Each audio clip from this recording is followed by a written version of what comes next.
Absolutely, I can do that. Let's dive into the crow and the pitcher. I'll start with the first question. In the story, what problem does the crow face when it finds the pitcher? Well, the water is at the bottom, and because it's like a summer, very dry, and barely any water in rivers and streams, the crow found a pitcher, and the water was at the bottom, and he tried to drink it but couldn't because the water was at the bottom of the pitcher. So yeah. Exactly. The crow's main issue is that the water level is too low for it to reach. Great answer. Now, here's the second question. What clever solution does the crow come up with to solve that problem? Well, the crow just took some small stones on the ground and just put it in the pitcher just to drink the water. That's right. The crow uses those little stones to raise the water level until it can drink. Perfect explanation. Third question. What do you think is the main lesson or moral of this story? Well, the moral of the story would be wisdom and effort will lead to success. Absolutely, you nailed it. The moral is really about how clever thinking and a bit of effort can help you solve tough problems. Great job. Let's keep going. For the fourth question, why do you think the crow didn't just give up when it couldn't reach the water at first? Well, it's because the crow is smart. Because I believe that crows are one of the intelligent animals that can solve situations such like humans.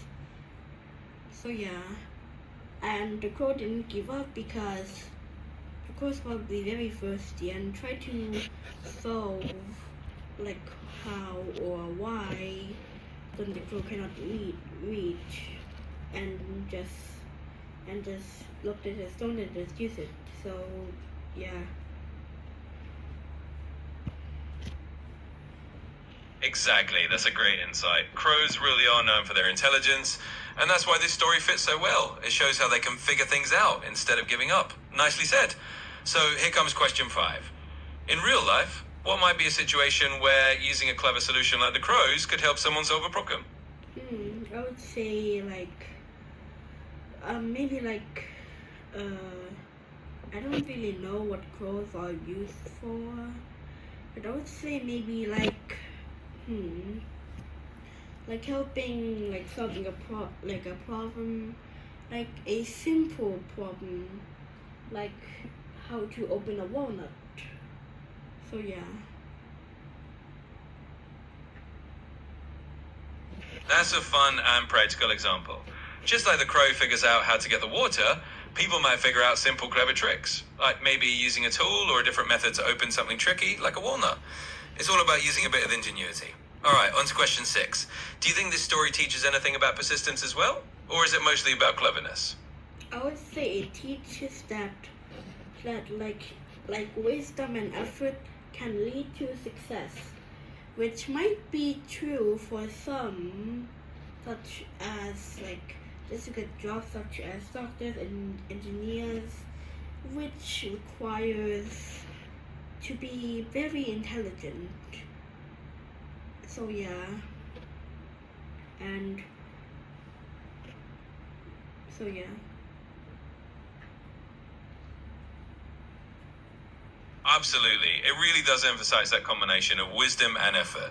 Just like you said, it's a lesson that applies not just to crows, but to people in all sorts of fields, like doctors or engineers, where both thinking smart and working hard really lead to success. All right, let's go on to question 7. Do you think this kind of fable is still relevant for teaching lessons today? And if so, why? Well, I would say it can teach because, well, if smart enough, you can do things like maybe building a like something, like I don't really know, but humans are intelligent, and yeah.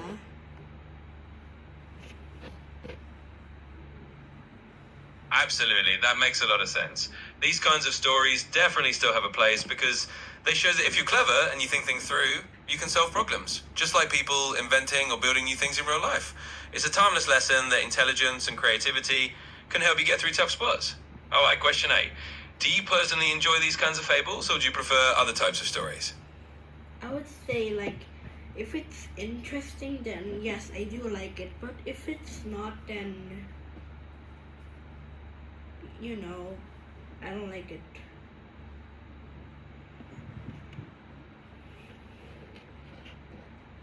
Totally fair. It really does come down to whether the story catches your interest. If a fable is engaging and has a good lesson, it can be fun. If not, then it might not be your cup of tea, and that's completely okay. Now for question 9. Do you think the crow's strategy in the story is something that shows planning ahead? Or is it more of a spur of the moment, clever idea?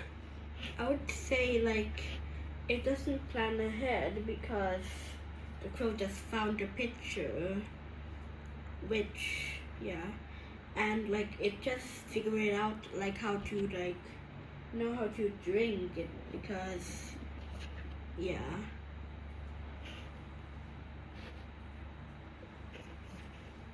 Exactly. It's more like the crow comes up with a clever solution right there on the spot rather than planning it out in advance. It's a great example of quick thinking and adapting to the situation, which is another cool lesson from the story. Question 10. If you were to retell this fable in a modern setting, how might you change it or update it? I would say like I would change it well, I wouldn't really change it that much. But yeah, I would say I'm not gonna change it or update it at all because it's perfect like how it is right now.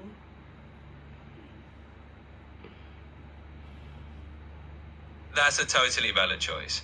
If the story works well as it is and gets the message across, there's no need to change it. Sometimes the classic version is just right on its own. All right, question 11. Do you think there are any other animals that could have been used in a similar fable? Or is the crow the perfect fit for this kind of story? I would say the crow is the most perfect. So yeah.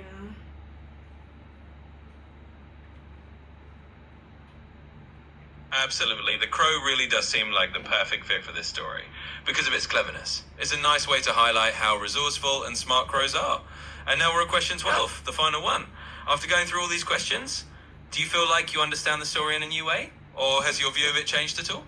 I would say I do understand it, and yeah. I would say like I know like what to do or just how to understand things by solving it, and yeah.